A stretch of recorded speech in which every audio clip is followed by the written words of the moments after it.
Hello students, कैसे हैं आप लोग। आई होप आप सब अच्छे होंगे। मैं हूं एवो दुबे और यह है आपका प्यारा सा चैनल एमवी सेंटर। प्रत्यावर्ती धारा का लेक्चर नंबर 5 और लास्ट लेक्चर। इस लेक्चर में हम लोग पढ़ने वाले हैं प्रत्यावर्ती धारा परिपथ में शक्ति। यानी एक परिपथ है जिसमें एसी करंट प्रवाहित हो रहा है, उसके पास कितनी शक्ति है। अब आप कहेंगे बहुत शक्ति है सर, एक बार मुझे पकड़ लिया था एसी करंट, छोड़ने का नाम ही नहीं ले रहा था। तो उसी शक्ति के बारे में आज हम लोग बात करने वाले हैं। ठीक है, कितनी शक्ति है, कितनी शक्ति एसी सर्किट के पास है, वही हम लोग देखेंगे। ठीक है, तो प्रत्यावर्ती धारा परिपथ में कितनी शक्ति है हम लोग देखने वाले हैं। क्योंकि पावर निकालने का फार्मूला क्या होता है बच्चों, आप लोग बताइए। P इज इक्वल टू होता है V इंटू आई। पावर निकालने का यही फार्मूला होता है। किसी भी क्षण प्रत्यावर्ती धारा का जो समीकरण होता है, किसी भी क्षण, बहुत आसानी तरीके से हम लोग समझ जाएंगे, कहीं से कोई दिक्कत नहीं होगा। किसी भी क्षण प्रत्यावर्ती धारा तथा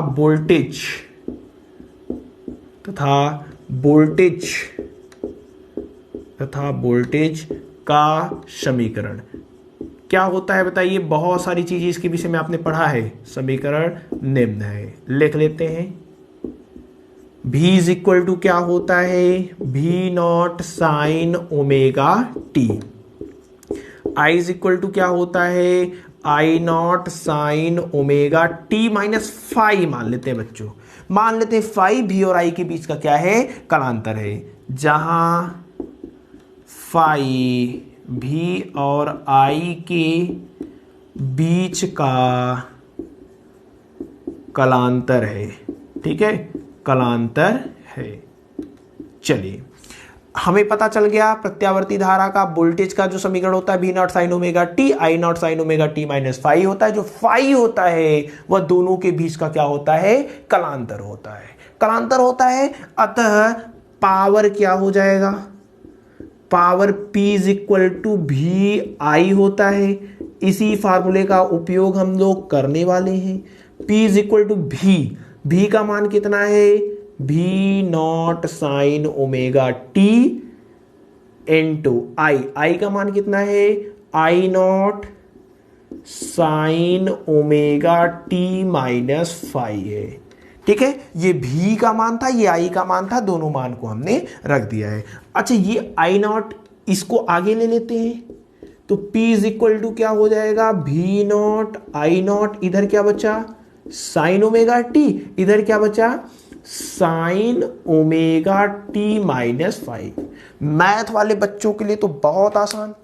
हमने एक मैथमेटिक्स के ट्रिग्नोमेट्री में क्या पढ़ा है, formula. Sign omega T minus five का जो फार्मूला होगा, या फिर चलिए जो फार्मूला है उसी फार्मूलों को लिखते हैं। साइन ए माइनस बी का जो फार्मूला होता है वह क्या होता है, sign A cos B minus cos A sine B. ये फार्मूला होता है। इस फार्मूले को हम लोग जानते हैं, मैथमेटिक्स में पढ़े हुए हैं। ठीक है, अब इस वाले को देखिए, ए के स्थान पर ओमेगा टी, बी के स्थान पर क्या दिया है, फाइव। इस फार्मूले से इस वाले को हम लोग क्या करेंगे, तोड़ेंगे। इसको क्या करेंगे, तोड़ेंगे। अतः P इज इक्वल टू क्या हो जाएगा, P इज इक्वल टू क्या हो जाएगा, बहुत आसान है, एक एक लाइन को समझते चलेंगे। I not sine omega T. ठीक है, इसको इस वाले फार्मूले से तोड़ दीजिए। क्या होगा, साइन ए कॉस बी, यानी sine omega T cos five, sine omega T cos five. Minus है, माइनस लगाया, फिर कॉस ए साइन बी, यानी cos omega T sine B, यानी साइन फाइव। यहां से क्या होगा, sine cos omega T into sine five. इतनी चीज कहीं से भी कोई दिक्कत बताइए, केवल हमने फार्मूले पर क्या किया है, ब्रेक डाउन किया है। ठीक है, अच्छा, ये साइन ओमेगा टी का अंदर गुणा करा दें, चलिए गुणा करा देते हैं। P is equal to power is equal to क्या होगा, V नॉट I नॉट। ठीक है, साइन ओमेगा टी का गुणा साइन ओमेगा टी में होगा तो कितना होगा, साइन स्क्वायर ओमेगा टी। क्या है, कॉस फाइव को लिखा। ठीक है, माइनस, अब देखिए साइन ओमेगा टी का गुणा इसमें कराएंगे तो साइन ओमेगा टी और गुणा कराएंगे तो क्या हो जाएगा बताइए, साइन ओमेगा टी, इधर क्या बचा है कॉस ओमेगा टी, और क्या है साइन फाई, तो साइन फाई लिख दिया। थोड़ी सी बेसिक चीज़ों को और समझते हैं। मैथ वाले के लिए बहुत आसान है, थोड़ा सा बायोलॉजी वालों के लिए परेशान कर सकता है क्योंकि उनके फार्मूले नहीं पते हैं। Sine square omega T cos phi minus, देखिए इसमें दो का गुणा कर रहे हैं, दो का भाग दे रहे हैं, दो से गुणा दो से भाग, कोई दिक्कत, दो दो से कैंसिल, एक आएगा, एक का गुणा कर सकते हैं, ठीक है ना। तो दो से गुणा किया, दो से भाग दिया, जो बचा है उसको लिखते हैं sign omega T cos omega T, और इधर क्या है साइन फाई है। क्यों ऐसा कर रहे हैं तिकड़म, अभी आप समझ जाएंगे। एक फार्मूला त्रिकोणमिति में हमने पढ़ा है साइन 2 थीटा का, साइन 2 थीटा बराबर होता है 2 साइन थीटा कॉस थीटा। यदि साइन है कास है, दोनों के साथ थीटा थीटा लगा हो और आगे दो हो, तो उसको हम लोग लिख सकते हैं साइन 2 थीटा। यहां देखिए साइन है, दोनों के साथ ओमेगा टी लगा है, आगे दो लिखा है, यानी क्या लिख सकते हैं साइन 2 थीटा, और थीटा के स्थान पर यहाँ क्या है ओमेगा टी, यानी साइन 2 ओमेगा टी। तो इस ऊपर वाले के स्थान पर, इतने के स्थान पर बच्चों, नीचे वाले को नहीं, इसके स्थान पर क्या लिख सकते हैं साइन 2 थीटा, थीटा के स्थान पर यहाँ पे क्या है ओमेगा टी है, ठीक है। अतः P इज इक्वल टू, कितना आसान है, थोड़ा सा दिक्कत आपको कर रहा होगा बायोलॉजी के जो होंगे, B is equal to I not, इधर क्या होगा sine square omega T cos phi minus, इसके स्थान पर क्या लिखते हैं साइन 2 थीटा, थीटा थीटा के स्थान पर क्या है ओमेगा टी, अभी क्या बचा है साइन फाई, बटे में क्या है बच्चों 2, बटे में कितना है 2 है। इतनी चीजें, कहीं से भी कोई दिक्कत, आसान। चलिए अब हम बात करते हैं एवरेज वैल्यू की। अब हम लोग किसकी बात करेंगे, एवरेज वैल्यू की। एक पूरे चक्र के लिए, इस चीज को थोड़ा सा हम डायरेक्ट लिखते हैं, अगर आपको लगाना चाहिए तो हम पूरा प्रूफ करके दिखाएंगे। एक पूरे चक्र के लिए, पूरे साइकिल के लिए, एक पूरा चक्र है, उस पूरे चक्र के लिए जो साइन स्क्वायर ओमेगा टी का मान होता है 1/2, लेकिन कैसा मान, औसत मान, औसत मान बच्चों।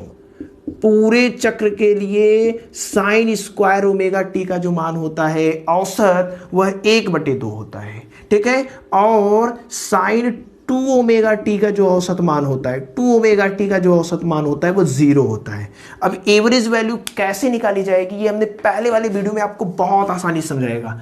मैथ वाले बच्चे यहां से थोड़ा देख लेंगे और घर पे आसानी से बैठ करके क्या करेंगे, सॉल्व करेंगे। हमें किसका मान निकालना है, साइन स्क्वायर ओमेगा टी का औसत मान, कितना हमने बताया 1/2। आप घर पे बैठ करके सॉल्व करिएगा, ठीक है। साइन स्क्वायर ओमेगा टी का औसत मान बार लगा देते हैं, ठीक है। कैसे निकलेगा, एक पूरे चक्र के लिए, पूरे चक्र कहां से कहां होता है 0 से 2 पाई तक होता है, 0 से 2 पाई, ठीक है। किसका समाकलन करेंगे, ये कैसे हो रहा है ये बच्चे समझ रहे होंगे, ठीक है।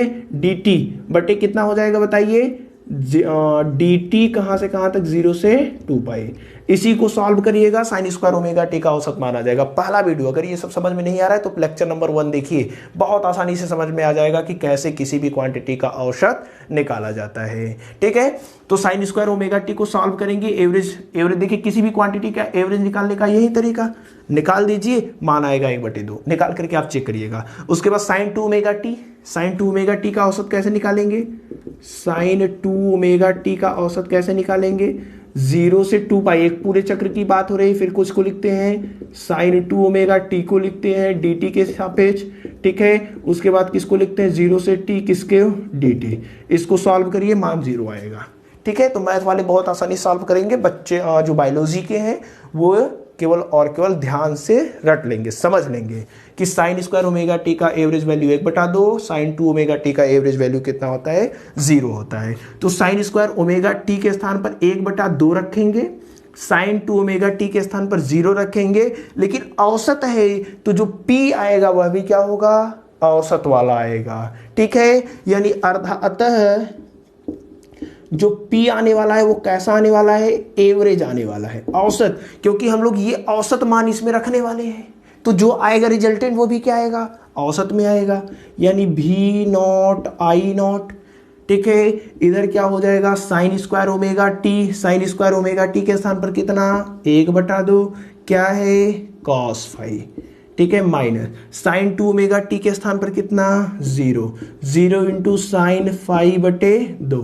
अब 0 का किसी भी संख्या में गुणा होगा 0, ये पूरी की पूरी क्वांटिटी क्या होगी 0 होगी।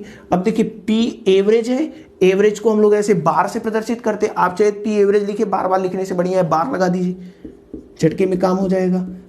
भी आई नॉट, अब देखिए ये तो पूरा 0 हो जाएगा, खत्म। अंदर क्या बचा है 1/2, इस 1/2 को बाहर लिख देते हैं, और क्या बचा है cos फाई।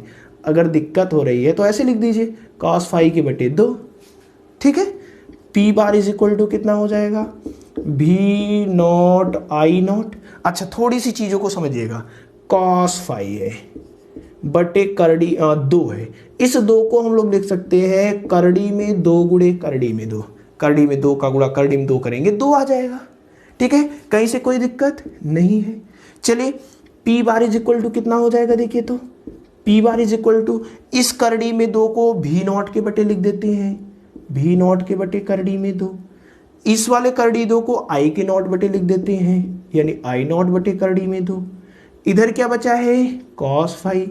शायद से लेक्चर नंबर 1 आपने देखा होगा, वहां हमने प्रूफ किया है भी नॉट बटे करड़ी में 2 किसका मान होता है, भी RMS का मान होता है। रूट मीन स्क्वायर वैल्यू होती है वोल्टेज की, root mean square value voltage की कितनी आती है भी नॉट बटे करड़ी में 2, तो भी नॉट बटे करड़ी में 2 क्या आया है भी RMS आया है। आई नॉट बटे करड़ी में 2 क्या आया है आई नॉट RMS आया है, और क्या है cos फाई आया है, ठीक है। यानी जो एवरेज वैल्यू होता है पावर की, जो एवरेज वैल्यू होती है पावर की, वह भी RMS IRMS into cos phi होती है। इतना नोट करिए। एक चीज यहां हमें देखने को मिल रही है, वह चीज ये है कि जो पावर है, जो पावर है P बार P एवरेज, वह cos फाई पर निर्भर कर रहा है। किस पे cos फाई पर निर्भर कर रहा है, cos फाई पर निर्भर कर रहा है, ठीक है ना। देख रहे हैं कि नहीं, जो P बार आया है, जो औसत शक्ति आई है, वो VRMS IRMS तो निर्भर कर रहा है, उसके साथ साथ cos फाई पर भी निर्भर कर रहा है। लेकिन इसके पहले केवल V और I पे देखा था, यहां पे कलांतर cos फाई पर निर्भर कर रहा है। और cos फाई को हम लोग क्या बोलते हैं, जहां cos फाई को हम लोग बोलते हैं पावर फैक्टर, शक्ति गुणांक, ठीक है। क्या बोलते हैं शक्ति गुणांक, शक्ति गुणांक, इंग्लिश में पावर फैक्टर। अब इसके बारे में हमें पढ़ना नहीं है, सिलेबस से आपको कट गया है, ठीक है। तो केवल नॉर्मली जानते रहिए कि जो cos फाई होता है, इस cos फाई को बोला जाता है शक्ति गुणांक, और cos फाई का जो मान होता है वह होता है R के बटे Z। cos फाई का जो मान होता है, पावर फैक्टर का जो मान होता है, वो कितना होता है R बटे Z। R मतलब रेजिस्टेंस, Z मतलब प्रतिबाधा, ठीक है, ओके, कोई दिक्कत नहीं है ना। अब देखिए इसके बारे में डिटेल में नहीं पढ़ना है तो ये कट गया है, तो पावर फैक्टर पढ़ना ही नहीं, नोट करिए इतना। प्रत्यावर्ती धारा परिपथ में जो शक्ति है वो कितनी शक्ति होती है, वो कितनी शक्ति होती है VRMS into IRMS into cos phi, ठीक है ना, कोई दिक्कत नहीं है। चलिए एक और चीज यहां पे हम लोग समझ लेते हैं, बहुत आसानी से समझ लेते हैं। यदि R का मान 0 हो जाए, ठीक है, यहां पे आपका टॉपिक खत्म हो गया है, ये शक्ति वाला टॉपिक खत्म हो गया। एक और जो हमें नहीं पढ़ना है नॉर्मली जान जाते हैं, क्योंकि जो नहीं पढ़ना है उसके विषय में एकदम नहीं पढ़िए, ऐसा बात नहीं है, थोड़ा सा जानकारी रखिए, डिटेल में मत पढ़िए, चलेगा, ठीक है। तो यहां पे देखिए अगर R इज इक्वल टू हो जाए 0, R बराबर 0 हो जाए तो cos फाई का मान क्या हो जाएगा 0 बटे Z, यानी कि 0, यानी cos फाई का मान क्या आ गया 0 आ गया, cos फाई का मान कितना आ गया 0 आ गया। cos फाई 0 तो P बार का मान भी कितना हो जाएगा, P बार का मान कितना हो जाएगा, अरे cos फाई 0 तो ये पूरा 0 हो जाएगा, यानी P बार का भी मान 0 होगा। यदि R का मान 0 है, यदि कोई भी रेजिस्टेंस नहीं लगा है, अर्थात P बार का मान 0, यानी औसत शक्ति का मान 0, अर्थात शक्ति का कोई भी क्षय नहीं हो रहा है। देखिए P0 शक्ति का मान 0, यानी ऊर्जा का भाग जो शक्ति के रूप में क्षय हो रहा था अब नहीं होगा। यहां से हमें क्या चीजें मिली, यहां से क्या चीजें मिली, ऊर्जा का क्षय नहीं हो रहा है, ऊर्जा का क्षय नहीं हो रहा है। कब नहीं हो रहा है, ऊर्जा का क्षय कब नहीं हो रहा है बताइए। ऊर्जा का क्षय तब नहीं हो रहा है जब R का मान 0 है, रेजिस्टेंस का मान 0 है। इस स्थिति में cos फाई यानी पावर फैक्टर शक्ति गुणांक का मान 0 हो गया, शक्ति गुणांक का मान 0 यानी P एवरेज औसत शक्ति का मान 0, औसत शक्ति यानी कोई भी शक्ति नहीं लग रही है, ऊर्जा का जो भाग शक्ति के रूप में क्षय हो रहा था वो 0 हो गया, अर्थात कोई भी ऊर्जा अब क्षय नहीं हो रही है, यानी इस स्थिति में संपूर्ण ऊर्जा का ट्रांसफॉर्म हो रहा है। ठीक है, तो ऐसी धारा जो आपका किसमें बहे, एक्सियल एंड एक्सी, या फिर आप ऐसे कह सकते हैं यल और सी में, यल एंड सी में, जो धारा यल और सी में स्वप्रेरकत्व और कैपेसिटर यानी संधारित्र में बहती है उस धारा को कहते हैं वाटहीन धारा। ठीक है, जो धारा एल और सी में बहती है उस धारा को बोला जाता है वाटहीन धारा, यानी वाटहीन धारा के कारण कोई भी आपका क्या नहीं होता, ऊर्जा का क्षय नहीं होता। तो वाटहीन धारा क्या होता है समझ गए ना। चलिए लिख देते हैं वाटहीन धारा।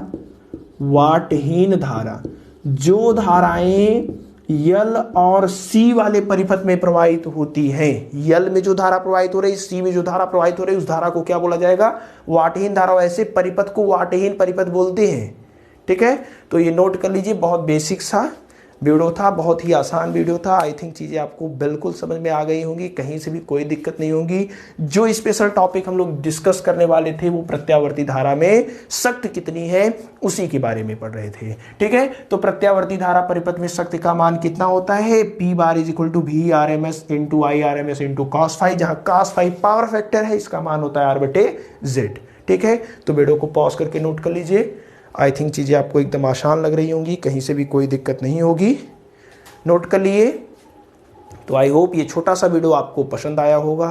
अगर वीडियो में आपको हेल्पफुल हो, अगर ये वीडियो आपके लिए हेल्पफुल हो, अगर आपने इस वीडियो से कुछ सीखा हो तो वीडियो को लाइक और शेयर जरूर करिएगा। आपसे मिलेंगे अगले वीडियो में इसके न्यूमेरिकल के साथ कुमार मित्तल के बुक के। तब तक बेस्ट ऑफ लक।